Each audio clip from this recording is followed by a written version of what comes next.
Mobile ನಿಂತು ಸ್ವಲ್ಪ ಚೂರು ನಿಂತು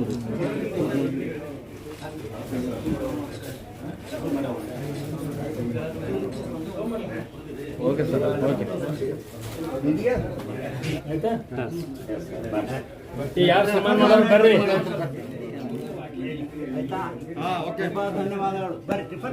ಇವತ್ತು 2024ನೇ ಚುನಾವಣೆ ಆದಮೇಲೆ ಮೊಟ್ಟ ಮೊದಲು ಇವತ್ತು ನನ್ನ ಕಾರ್ಯಾಲಯವನ್ನು ಪ್ರಾರಂಭ ಮಾಡತಕ್ಕಂಥ ಕೆಲಸ ನಾವೆಲ್ಲರೂ ಕೂಡಿ ನಮ್ಮ ಪಕ್ಷದ ಕಾರ್ಯಕರ್ತರು ಹಿರಿಯರು ಎಲ್ಲರೂ ಕೂಡಿ ಅದನ್ನು ಮಾಡಿದ್ದಾರೆ. ಆದರೆ ನಾನು ಜನರಿಗೆ ವಿನಂತಿ ನಂದು ಏನಂದ್ರೆ ಬೆಳಗ್ಗೆ 9:30ಯಿಂದ ಮಧ್ಯಾಹ್ನ 1 ಗಂಟೆವರೆಗೂ ಖಾಯಂ ನಾನು ಆಫೀಸಾಗಿ ಇರ್ತೀನಿ. ನೀವೇನು ಅಲ್ಲಿಲ್ಲ ಇದ್ರೆ ಬಂದು ಹೇಳಬೇಕು. ಮಧ್ಯಾಹ್ನ 1 ಗಂಟೆ ಮೇಲೆ ಎಲ್ಲ ಅಲ್ಲಿ ಬಾ ಇಲ್ಲಿ ಬಾ ಅಂತ ಹಳ್ಳ್ಯಾಗ ಕರಿತಿರ್ತಾರೆ, ನಾನು ಹಳ್ಳ್ಯಾಗ ಹೋಗ್ತೀನಿ. ಅದಕ್ಕೆ ನನ್ನ ಮತದಾರರಿಗೆ ವಿನಂತಿ ಏನಪ್ಪ ಅಂದ್ರೆ 9:30ಯಿಂದ 1 ಗಂಟೆ ತನಕ ನನ್ನ ಕಚೇರಿಯಲ್ಲಿರ್ತೀನಿ. ನಿಮ್ಮೇನು ಕೆಲಸಗಳಿದ್ರೆ ಬಂದು ಭೇಟಿ ಆಗಬೇಕು ಅಂತಕ್ಕಂಥ ಒಂದು ವಿನಂತಿಯನ್ನು ನಾನು ಪಕ್ಷದ ಕಾರ್ಯಕರ್ತರಿಗೆ ವಿನಂತಿಯನ್ನು ಮಾಡಿಕೊಂಡು ಮುಂದೆ ಈಗ ಹೇಳೋದಾದ್ರೆ ಈ SCPT ಹಣ ಸುಮಾರು 32,000 ಕೋಟಿ ರೂಪಾಯಿಯನ್ನು SC ST ಮಂದಿ ತೊಗೊಂಡ್ರು. ಆಮೇಲೆ ST ಮಂದಿದು ಸುಮಾರು 13 ಕೋಟಿ, ಏನೋ ನನಗೆ ಎಕ್ಸಾಕ್ಟಾಗಿ ಅಂಕಿ ಗೊತ್ತಿಲ್ಲ, 13-14 ಕೋಟಿ ರೂಪಾಯಿ ST ಜನರು ತೊಗೊಂಡ್ರು.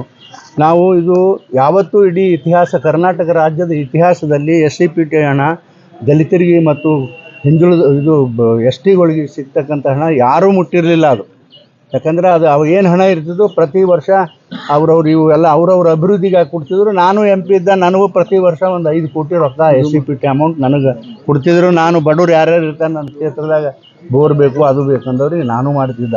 ಈ ಸಲ 1 ರೂಪಾಯಿ ಸಹಿತ ನನಗೆ ಬರಲಿಲ್ಲ. 5 ಕೋಟಿ ಬದಲಿ 1 ಕೋಟಿ ಸಹಿತ ನನಗೆ ಬರಲಿಲ್ಲ ಅನ್ನೋದು ಭಾಳ ನನಗೆ ವ್ಯತ್ಯಾಸ ಅನ್ನಿಸ್ತದೆ. ಇದು ಸಿದ್ದರಾಮಣ್ಣವರು ಒಬ್ಬರು ಹಿಂದುಳಿದ ವರ್ಗದ ಮುಖ್ಯಮಂತ್ರಿಯಾಗಿ ಇವರು ತೆಗೆದುಕೊಂಡ ನಿರ್ಣಯವನ್ನು ನಾನು ಖಂಡಿಸ್ತೀನಿ. ನಾನು ಯಾವತ್ತೂ ಕೂಡ ಈ ಹಣವನ್ನು ಬೇರೆ ಯಾವ ಸರ್ಕಾರದವರು ತೊಗೊಂಡಿದ್ದಿಲ್ಲ. ನಿಮಗೇನು ದಾಡಿ ಆಗಿತ್ತಪ್ಪ, ಅದೇ ಹಣನೇ ಬೇಕಾಗಿತ್ತಾ? ಬೇರೆ ಬೇರೆ ಇಲಾಖೆಗಳಿಂದ ಸಾಕಷ್ಟು ಹಣ ಇತ್ತು, ಅದಕ್ಕೆ ಯಾಕೆ ಮುಟ್ಲಿಲ್ಲ ನೀವು?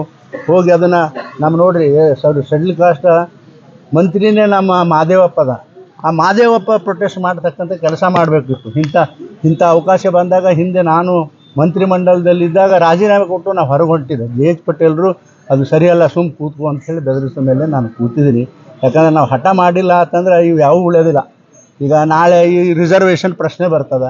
ಅವ್ರು ರಿಸರ್ವೇಷನ್ ನಾವು ಏನೂ ಹೇಳಿಲ್ಲ ನಮ್ಮ ಪಕ್ಷದವರು ಅಂದ್ರೆ BJP ಅವರು ರಿಸರ್ವೇಷನ್ ತೆಗಿತಾರೆ ದೇಶದಾಗ ಅಂತ ಹೇಳ್ತಾರೆ. ಅದು ಅಂಥವೆಲ್ಲ ಸರಿಯಲ್ಲ ಅಂತಕ್ಕಂಥ ಮಾತುವನ್ನು ಈ ಸಂದರ್ಭದಲ್ಲಿ ನಾನು ಹೇಳಿ, ನಮ್ಮ ಸರ್ಕಾರದಲ್ಲಿ ಹಿಂದೆ ನೀವೆಲ್ಲರೂ ನೋಡಿದ್ದೀರಿ, ಸುಮಾರು ಸಾಕಷ್ಟು ಹಣವನ್ನು ನನ್ನ ಕ್ಷೇತ್ರಕ್ಕೆ ಮೋದಿಯವರ ಮಂತ್ರಿಮಂಡಲದ ಎಲ್ಲ ಸದಸ್ಯರುಗಳು ನಾನು ಏನು ಬೇಕು ಅಂತ ಕೇಳಿದ್ವಿ ಎಲ್ಲವನ್ನು ಕೂಡ ಮಂಜೂರಾತಿ ಮಾಡ್ಯಾರ. ಇವತ್ತು ಆ ಗಣೇಶ್ ನಗರದೊಂದು ಅದು ಪೆಂಡಿಂಗ್ ಇತ್ತು. ಗಣೇಶ್ ನಗರದ್ದು ನಾನು ದಿಲ್ಲಿಗೆ ನಿನ್ನೆ ಕೂಡ GM ಅವ್ರಿಗೆ ಫೋನ್ ಮಾಡಿ ಮಾತಾಡಿದ್ದೀನಿ. 1 ವಾರ ಒಳಗಾಗಿ ಅದನ್ನು 64 ಕೋಟಿ ರೂಪಾಯಿದು ಮೇಲು ಸೇತುವೆಯನ್ನು ಪ್ರಾರಂಭ ಅದು ಮಂಜೂರಾತಿ ಮಾಡಿ ಕಳಿಸ್ತೀನಿ ಅಂತ ಹೇಳಿದ್ದಾರೆ. ಈಗ ಒಂದೇ ಒಂದು ಈ ರೈಲ್ವೆ ಸ್ಟೇಷನ್ನಲ್ಲಿ ಒಂದು ಶೆಡ್ ಏನದಲ್ಲ, ಅದು ಎಲ್ಲ ಗಾಡಿಗಳು ಇಲ್ಲೇ ಬಂದು ನಿಂದಿರ್ತವೆ ಇನ್ನು ಮುಂದಿನ ದಿನಮಾನಗಳಲ್ಲಿ. ಅದೊಂದು ಫೌಂಡೇಶನ್ ಮಾಡಬೇಕು ತ್ವರಿತಗತಿಯಿಂದ. ಅದನ್ನು ಸಾಧ್ಯದಷ್ಟು ಬೇಗ ಮಾಡ್ತೀನಿ. ಇಷ್ಟು ಮಾತ್ರ ಈ ಸಂದರ್ಭದಲ್ಲಿ ಹೇಳಿ ನಿಮ್ಮೆಲ್ಲರಿಗೂ ನನ್ನ ಅಭಿನಂದನೆ.